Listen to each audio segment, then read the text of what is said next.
যে আপনারে আমি 24টা কল দিছি, 7 নম্বর কল আমার রিসিভ কইরা আমি যখন জিজ্ঞাসা করছি আমার কইতাছে আচ্ছা রাহয়ন আমি ব্যস্ত। এরপরে আমি মোট টানা 24টা কল দিছি বক্তারে। দেওয়ার পর বক্তা আমার কল ধরে নাই। পরে আমি গতকালকের মাহফিলের পায়ে কইছি আপনার তো অনেক ফিকাপ, আপনি আমার কলটা ধরেন নাই।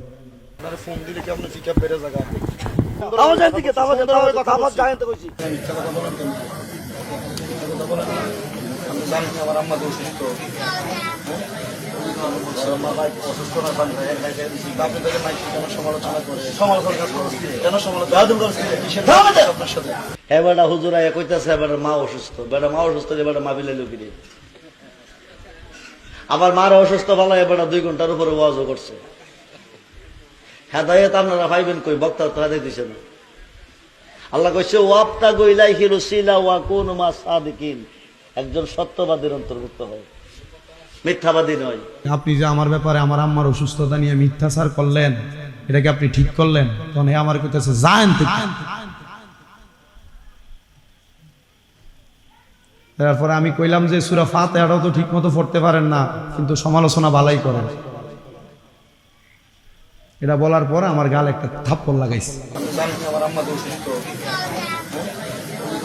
আমার ভাই অসুস্থ না জানেন, আপনি তাকে মাইকে কেন সমালোচনা করে সমালোচনা কাজ করছি কেন সমালোচনা করছি আপনার সাথে? আমি করেন সূরা ফাতিহাও তো ভালোভাবে পড়তে সুন্দরভাবে কথা বলছি, সূরা ফাতিহা ঠিকভাবে পড়তে পারবে না। আমার একটা ভিডিও দেখছেন আপনারা, হয়তো ভাইরাল হয়েছে। আমার আম্মা জান অসুস্থ, এক মাহফিলে ওই বক্তাকে আগে মাইক দেওয়ার, আমাকে আগে মাইক দেওয়ার কথা, ওই বক্তা স্টেজে বসে ছিল। পরে আমি মাহফিল কমিটিকে বলছিলাম যে আমার আম্মাটা তো অসুস্থ, আপনারা আমার আগে মাইক দিয়ে দিলে ওয়াদা রক্ষার্থে আসছি, তাহলে আমি তাড়াতাড়ি বাড়ি যেতে পারবো। তো বলে ওনারা ওই বক্তারে নামাই দিয়ে আমার স্টেজে উঠে দিচ্ছে। আমি ওয়াজ করছি 1 ঘন্টা 20 মিনিট, ওয়াজ করে নামে গেছি। ওই গতকালকের ভিডিওর পরে দেখলাম এই বক্তা বলতেছে যে আমি নাকি 2 ঘন্টা ওয়াজ করছি। আমি ওয়াজ করে নামে চলে গেছি। এরপরে বক্তা আমাকে নিয়ে অনেক মন্তব্য করছে যে কি আমার মার অসুস্থ ফালাই আমি মাহফিল আইলাম কি রে, আমি মানুষের ওয়াদা দিছি, ওয়াদা রক্ষা করতাম না। তো মা অসুস্থ, আমি আমার খেদমতের লোক দিয়েই আইছি, এখনো অসুস্থ বাড়িতে। তো পরে মন্তব্য করার পর গতকালকের মাহফিল আমি ওনার জিগাইলাম যে আপনারে আমি 24টা কল দিছি, 7 নম্বর কল আমার রিসিভ কইরা আমি যখন জিজ্ঞাসা করছি আমার কইতাছে আচ্ছা রাহয়ন আমি ব্যস্ত। এরপরে আমি মোট টানা 24টা কল দিছি বক্তারে।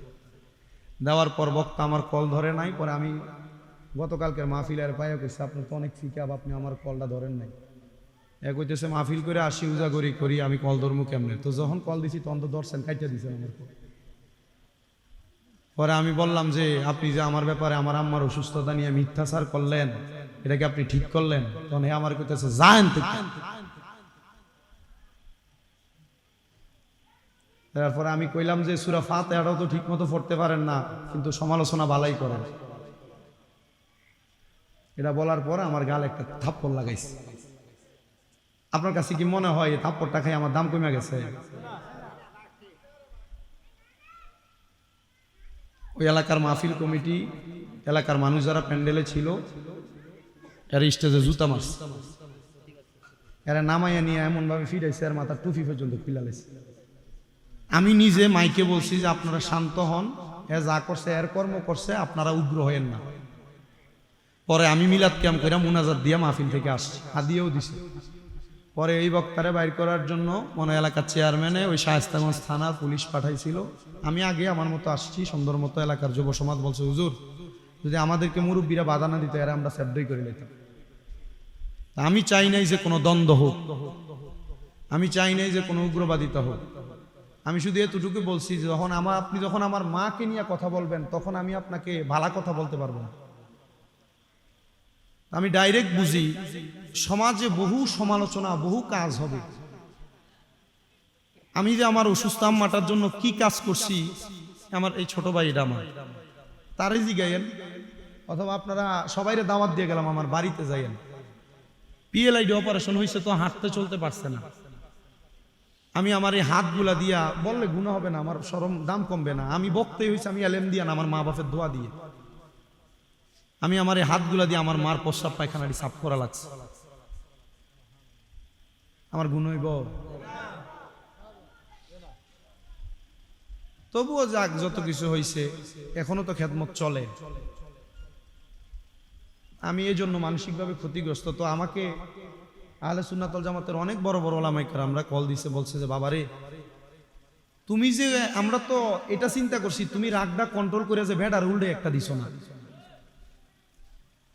আমি কইলাম যে আমি রাগ কন্ট্রোল করে ভেড়ারে মারবো কেন? উনি ওনার নিজের কর্মের পরিচয় দিছে।